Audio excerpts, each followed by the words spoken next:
Hi guys, and welcome to my sort of review of the Dell XPS 15 early 2015 model. I reviewed the 14 last year, and that's why I'm actually not going to do a detailed review. If you have any questions about the new one, just watch my old video. You can find it up right here, because it will answer pretty much everything, and I will mostly talk about the differences here, give you though a small breakdown review, and then answer a few questions I think are important if you are interested in the new one.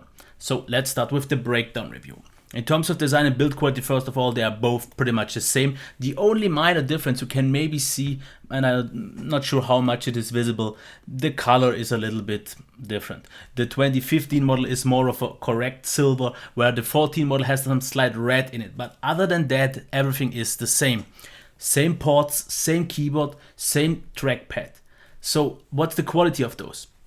The device with around 2.1 kilos is quite lightweight, but it feels a lot heavier, maybe due to the aluminum. It is machined very well, very premium here with the carbon fiber. It is a little bit sharp though. Yeah, maybe a small little thing. The amount of ports is great. You can open it with one hand. The keyboard itself is very good, and last year I said it is one of the best I've ever used, but since then I reviewed a lot more review devices, and I can tell you it is very good, but definitely not the best anymore. I've reviewed a lot better ones. Trackpad is okay. I'm just not the biggest fan of Dell touchpads. You have multi-finger gestures and it works kind of reliable. Two-finger scrolling still is a little bit wonky, but it gets the job done. So in terms of design and build quality, it is done really premium, really well.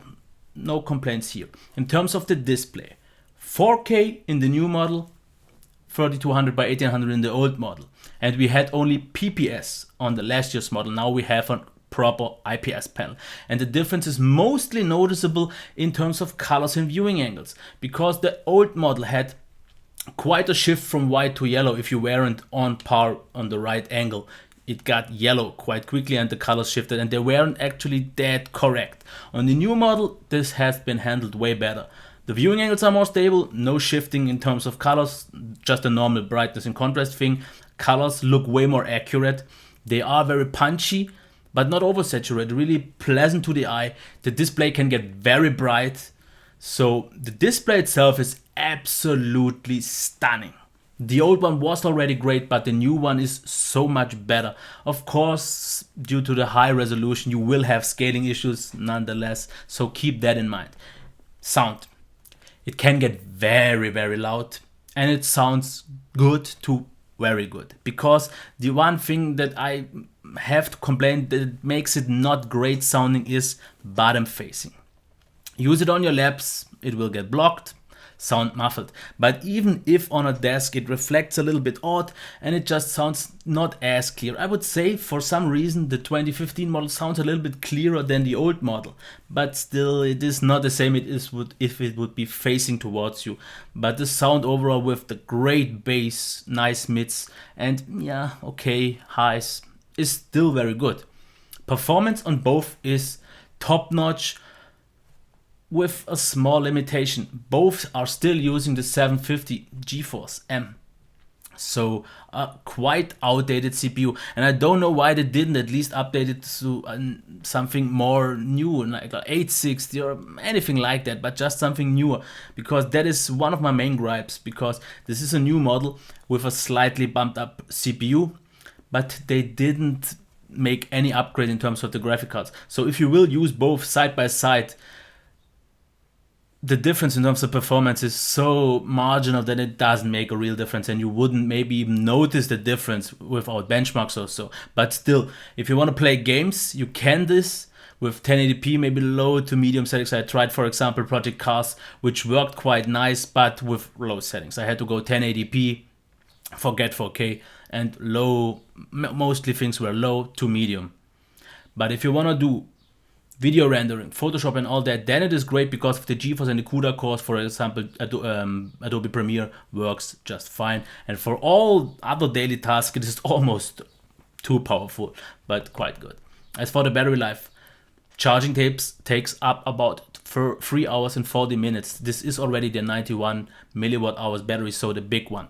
The battery life itself isn't that impressive for the size, because I got around 4 to 5 hours depending on the load I put on it. It is still okay, because mostly if I do some heavy lifting, I would use it on the charger anyway, so it's okay. If you just type and so on, you can extend the time anyways. In terms of heat, they get very warm both. While playing especially, the fans will also kick in very hard, and around here where we have the display, the keyboard, and on the lower part, it will get quite warm. You will sweat a lot, so using it on your legs won't really be possible. And then we have the noise. The noise is something you can't really get rid of, because we have quad core, we have a discrete graphics card, and this is very powerful, and all this power needs cooling. In idle mode, it is quite a lot, not silent, sometimes yes, sometimes not, but totally acceptable because the fan speed is very low and then subtle. If you use full power though, of course they will get loud. They will be a little bit noisy because it sounds like a blow dry, yeah, but a quite annoying one. So sound, I've heard better ones, but I've also heard worse ones. It is acceptable for the power you get. If you play games, the speakers will be able to get rid of the noise sound, fan sound. And if you maybe do video editing or so, I would recommend you to use headphones to not get distracted. So I wanted to answer a few questions now. Is it worth the upgrade from last year's model? Answer: no, definitely not. The differences are just too small. If you don't have to pay anything to get the new model, then maybe yes, but otherwise the only thing you really get that is better is the better display. But it's not like this one was rubbish. This was already a great display, and if you had no problems with the colors, you get the better one, but it is definitely not worth the upgrade, and the whole rest is the same, so no. So the next question: who is this device for? I would say it is great for content creators, content consumers, for low to mid-end gaming, and for people who want an Apple feeling device with Apple qualities for an almost Apple price without the Apple logo, because there are a lot of similarities here. I can't deny that, but that is, I think, the main market. Someone who wants something really premium, something really nice to show off, maybe because it just looks great, but just doesn't want to buy into the whole Apple ecosystem. So the next question: is it worth buying? And I would say not right now anymore, because I think the GPU is a little bit too outdated for the price. It is quite pricey. If you get it on sale for a really good price, I don't see a reason why not. If they wouldn't have announced the 2015 late year model, I'm not really sure when it will come, let's say half a year or so ago, because the Dell XPS 15, let's call it late 2015 model, will be like, if you know the actual recent 2015 XPS 13 model, it will have the infinite display with almost no bezels, so it will be very small and lightweight, and have Skylake, and I'm pretty sure they will put in an upgraded GPU. So what you will get, if you can maybe wait like half a year, you will get a smaller device. I'm pretty sure it will be more lightweight, maybe even better cooling. The speakers don't have to be updated. The keyboard, I'm not sure, because I almost think the new one is a downgrade. At least I thought it was on the Dell XPS 13. But that's why I say maybe Dell shot themselves in the foot announcing the new one maybe too early. Okay, we still have half a year, and for people who don't know the new model. And that's maybe why this video could actually be helpful, because if you see it and you know, just check a few videos on YouTube, the new one is really compelling.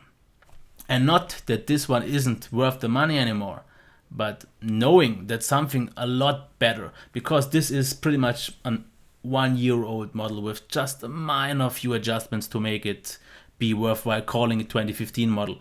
But the new one will be a real new model. So I think you should wait for that.